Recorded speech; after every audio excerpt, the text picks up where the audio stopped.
네, 매주 목요일 한 주간의 재계와 주요 CEO 동향을 살펴보는 시간입니다. 오늘도 박주근 CEO 스코어 대표와 함께하겠습니다. 자, 이번 주는 역시 이재용 삼성전자 부회장에 대한 영장 재청구가 가장 큰 화제를 모으고 있는데요. 이번 조사의 핵심은 삼성물산 합병 이후에 벌어진 순환출자 해소 과정에서 특혜를 받았다는 의혹입니다. 당시 어떤 부분이 문제가 된 거죠? 네, 특검은 이재용 부회장에게 순환 출자 해소 과정을 집중적으로 충고하고 있습니다. 네.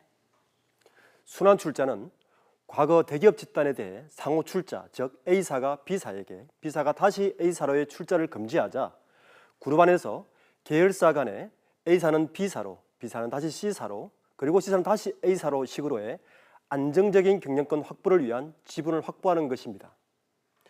과거 오너들이 특정 계열사의 소주 지분만으로 그룹 전체의 경영권을 장악할 수 있었던 편법이었습니다. 하지만 지난 2012년 대선 당시 경제민주화 공약에 따라 공정거래법은 2014년 7월부터 신규 순환출자를 금지하고 계열사 합병, 매각 과정에서 새롭게 순환출자 문제가 발생하거나 강화되면 6개월 내 지분 매각으로 이 문제를 해소하도록 했습니다.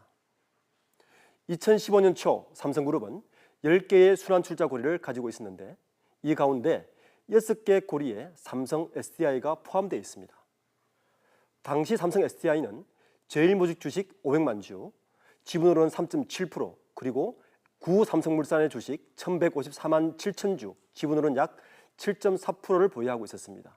그런데 2015년 7월 구 삼성물산과 제일모직의 합병이 성사되자 두 회사 주식을 모두 소유한 삼성 SDI는 새롭게 탄생한 합병사인 삼성물산에 대한 보유 주식이 양사의 1대 0.37의 비율에 따라 합병 삼성물산 지분의 4.77%, 주식으로는 904만 2천 주로 늘어나게 된 것입니다.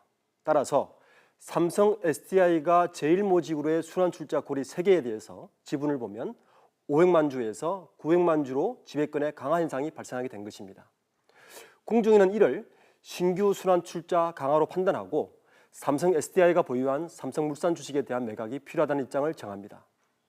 공정위는 당초 900만 주 전체를 2월까지 처분하라고 삼성에게 통보했다가 최종적으로 500만 주만 처분하도록 했습니다. 특검은 공정위의 입장 변화가 삼성의 청탁을 받은 청와대의 압력 때문으로 보고 있는 것이죠. 반대로 삼성은 당시 로펌들로부터 공정거래법상 문제가 안 돼 주식 매각을 할 필요가 없다는 의견을 받아 공정위에 전달했다고 밝혔습니다. 공정위는 내부 외부 전문가 등 9명으로 구성된 전원 회의를 거쳐 500만 주 매각이 적절하다는 가이드라인을 제시했습니다. 그리고 삼성은 공정위 가이드라인에 따라 500만 주를 매각했다는 것입니다.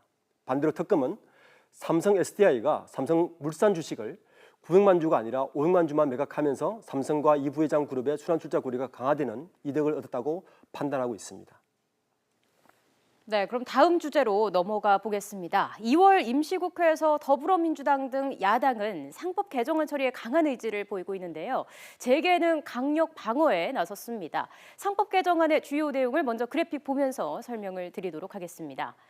자, 먼저 크게 5가지로 요약이 됩니다. 감사위원 분리 선임과 대주주 의결권 3% 제한, 집중투표제 의무화, 다중대표 소송제 도입, 우리사주조합의 사회이사 후보 추천권 부여, 그리고 전자투표제 의무화 등입니다. 대표님, 이 5가지의 공통점이 뭘까요? 네, 공통점은 한마디로 재벌의 독단적 경영의 견제입니다. 네.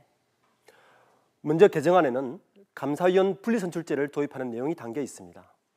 일반 이사와 감사위원회 위원이 될 수 있는 이사를 별도로 주주총회에서 분리 선임하도록 하고 감사위원이 될 이사를 선임하는 경우는 대주주가 아무리 많은 주식을 갖고 있어도 의결권을 3%로 제한하겠다는 것입니다. 기존에는 전체 이사를 주주총회에서 일괄 선임해 왔습니다.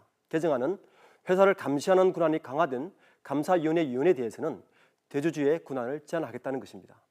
대표적으로 삼성전자, 현대차, LG전자, SK이노베이션 등은 당장 기관들이나 극단적으로 연합한 외국계 기관들의 감사위원 자리를 내줄 수도 있습니다. 네, 집중투표제를 의무화하겠다는 건데 이게 어떤 의미가 있습니까? 네, 집중투표제는 소액 주주가 선호하는 이사의 선출 가능성을 높이는 이사 선임 방식입니다. 네. 과거 1998년 개정된 상법에서 도입됐지만 원치 않는 기업은 정관을 변경할 수 있었습니다. 하지만 이번 개정안은 이 집중투표제를 배제할 방법을 원천적으로 차단시키는 내용을 담고 있습니다. 네. 예컨대 A기업 지분 1%를 가진 주주가 있고 A기업이 정기주총회에서 이사진 3명을 선임해야 하는데 후보자가 총 4명일 경우 집중투표제를 도입한 회사라면 1번에서 4번 후보자를 한꺼번에 안건에 올린 뒤 주주들이 자신이 가장 선호하는 후보자에게 의결권을 몰아줄 수 있게 됩니다. 즉 행사 가능한 의결권은 보유주식 1%에 선임할 이사수 3명을 곱해서 정해지기 때문에 지분 1%를 가진 주주라도 선호하는 후보자에게 3%의 의결권을 행사할 수 있게 되는 것입니다. 재계에서는 이 개정안으로 인해 외국계의 헤지펀드들이 이사진을 쉽게 장악할 수 있다는 것을 우려하고 있는 것 같습니다. 특히 삼성전자, 현대차, 기아차, 현대모비스 등은 기관이나 외국계 기관들에게 최소 1명 정도의 이사진을 자리를 줄 수도 있을 것 같습니다. 네, 그럼 세 번째 항목 다중대표 소송제도에 대해서 살펴보겠습니다. 현행 상법이 인정하는 주주대표 소송과 원리는 다르지 않아 보이는데요. 어떤 점 때문에 재계가 반발하고 있는 거죠?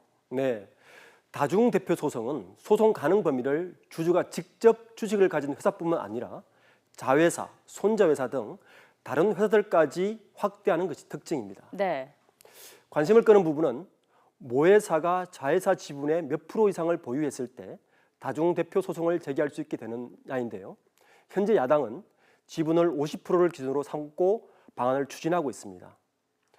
우리나라에서 지주회사 형태를 취하고 있는 LG그룹, SK그룹, GS 등의 기업들의 경우 자회사에 대한 평균 지분율이 75%가 넘기 때문에 법 개정이 이루어지면 상당수의 대기업들이 다중대표 소송제 도입 대상에 포함될 전망입니다.